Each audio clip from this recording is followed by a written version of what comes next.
Iya. Referensi ya Kak? Iya. Dan lainnya? Sudah itu aja. Ya, atas nama siapa? Atas nama Dokter Sekar. Ulang lagi ya Kak, orderannya. Ada Mhm. satu fried rice, total Hah? jadi 19.000 ya Kak? Oke, sebentar ya. Terima kasih. Bentar ya Kak. Iya. Pas. Satu breakfast ya Kak? Ya, terima kasih. Apa ya? Iya, Nama sudah. dia mobil ya? Oke. Iya.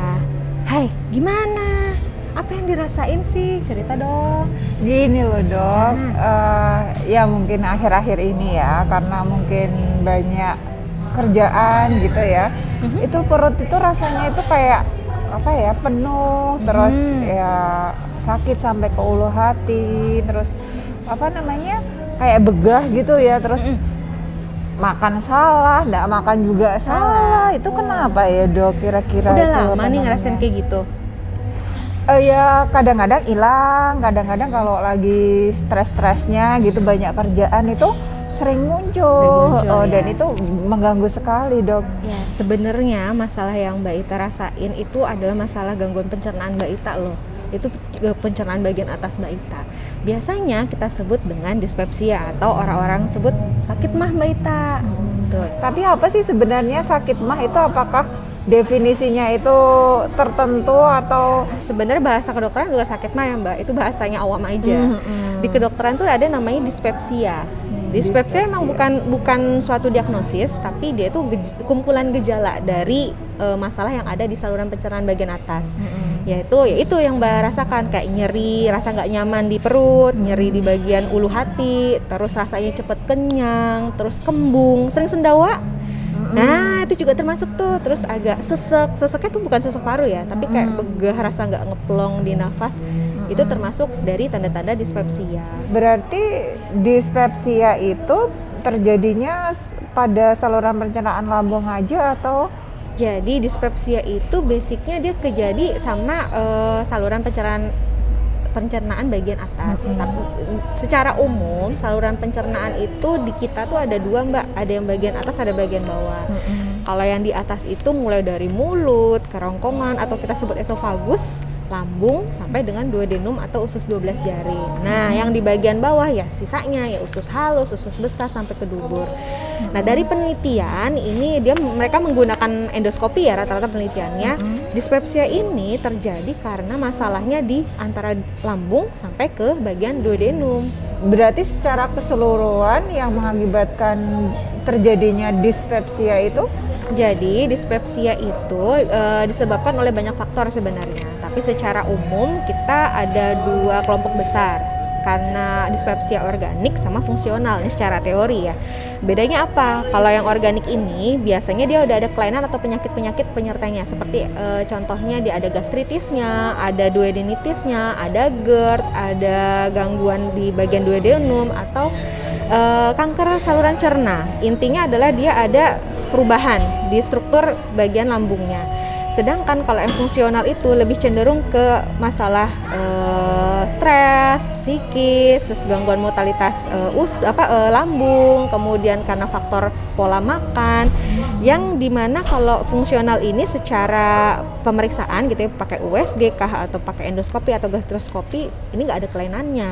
Sebenarnya siapa aja sih dok yang bisa terkena dispepsia ini ya? Mbak Ita tahu nggak sih dari data yang ada di Kementerian Kesehatan nih Mbak Ita, sebenarnya dispepsia itu dari dia tuh ada di urutan nomor 5 dari 10 daftar penyakit-penyakit yang dirawat di rumah sakit.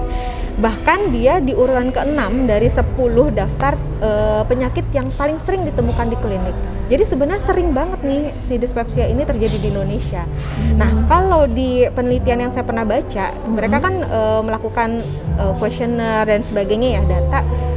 Rata-rata orang dispepsia itu terjadi pada orang-orang yang usia produktif. Ya termasuk anak sekolah gitu. Itu bisa saja terjadi. Oh, gitu. Tapi lebih kepada yang penyebab pertama atau yang kedua tadi dok ini dok? Kalau yang diteliti sebenarnya untuk dispepsia lebih ke yang fungsional rata-rata. Fungsional ya, itu berdasarkan penelitian ya. Gitu. Berarti antara stres sama dispepsia ini sangat ini ya dok, sangat terkait gitu ya. Iya, betul. Kok betul. bisa seperti itu? Urutannya gimana, Dok? Secara teori, stres itu sebenarnya akan mengeluarkan suatu hormon yang namanya hormon kortisol yang ada di badan kita, di mana hormon kortisol ini meningkatkan sekresi dari si asam lambung. Jadi asam lambung kita meningkat. Plus dia itu menghambat namanya prostaglandin yang ada di lambung, sehingga proteksi si lambung kita jadi berkurang. Jadi gampang iritasi. Nah, kalau kejadian ini terus-menerus terjadi, lama-lama yang iritasinya cuman dikit, dia bisa menjadi lebar, bahkan lukanya akan semakin dalam. Jadi akibatnya bisa lebih fatal kalau tidak tertangani dengan baik. Kadang-kadang sih sakit MAH itu atau dispepsia itu ada yang sampai diagnosisnya itu dibilangin apa ya namanya istilahnya GERD. Ya, GERD bener ya? Gastroesophageal reflux disease ya. GERD itu adalah suatu kelainan di mana ini kan dari esofagus mau ke lambung, dia tuh kayak punya pintu, Mbak. Nah, pintunya itu entah melemah atau memang kerjanya nggak maksimal sehingga dia agak longgar. Nah, cairan yang ada di lambung kan harusnya nggak boleh masuk tuh ke atas. Nah, itu bisa masuk ke atas sehingga mengiritasi bagian si saluran yang ada di esofagus. Jadi GERD itu disebabkan oleh banyak faktor. Dari beberapa jurnal yang saya pernah baca, dari pola hidup pun juga bisa menyebabkan GERD ini.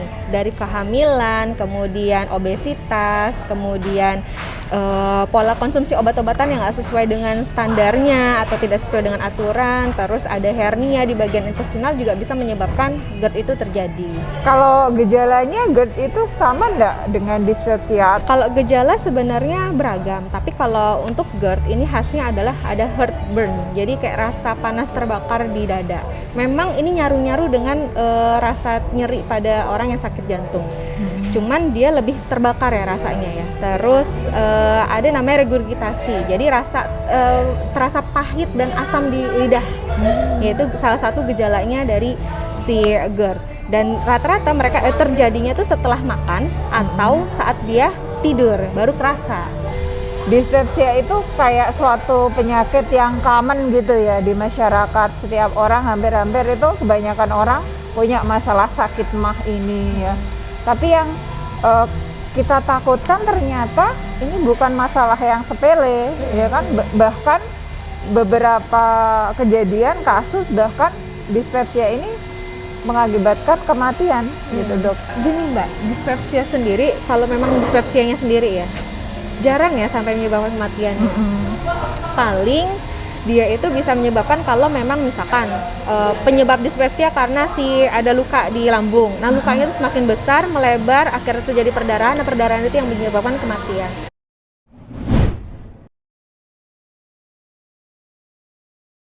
Sebenarnya enggak sih, sama. Tapi kalau menurut saya lebih cenderung usia-usia remaja itu tuh kayak emosinya usia mungkin ya baru mau mateng. Mereka yang baru peralihan, baru adaptasi yang tadinya mereka apa orang tua, sekarang mereka harus serba tanggung jawab sendiri, ngatur sendiri. Nah, mereka kan belum paham. Aku juga ngerasain sendiri waktu SMA itu masalah-masalah yang mungkin sekarang kita bukan masalah lagi itu dulu jadi masalah banget. Masalah banget gitu loh.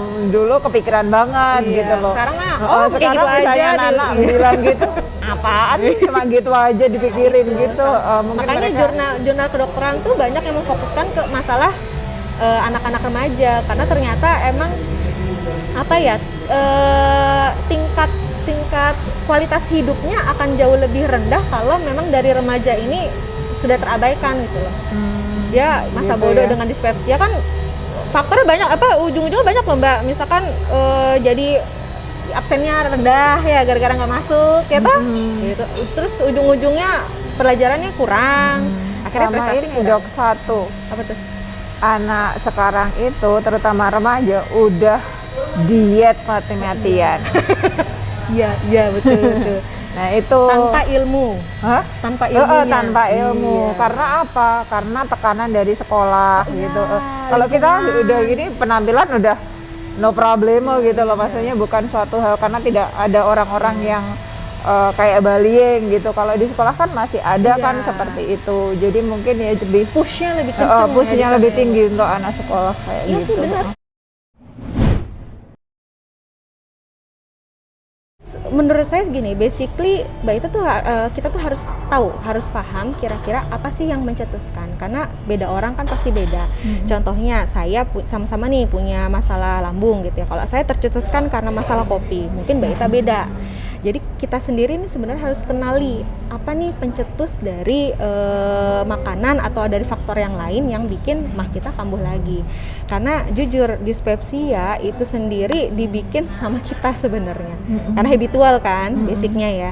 Nah berarti pengobatannya ya harus dari kita juga. Kemudian istirahat yang cukup, olahraga yang teratur, manajemen stres jangan lupa ya. Manajemen stres itu penting banget karena kan rata-rata yang tadi saya sebutkan adalah paling tinggi karena masalah stres psikis ya penyebab dispepsia, dan itu jurnalnya udah banyak tuh.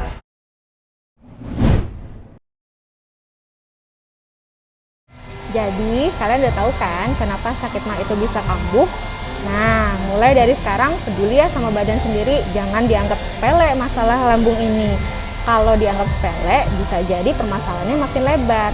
Ingat, sehat itu investasi. Assalamualaikum warahmatullahi wabarakatuh.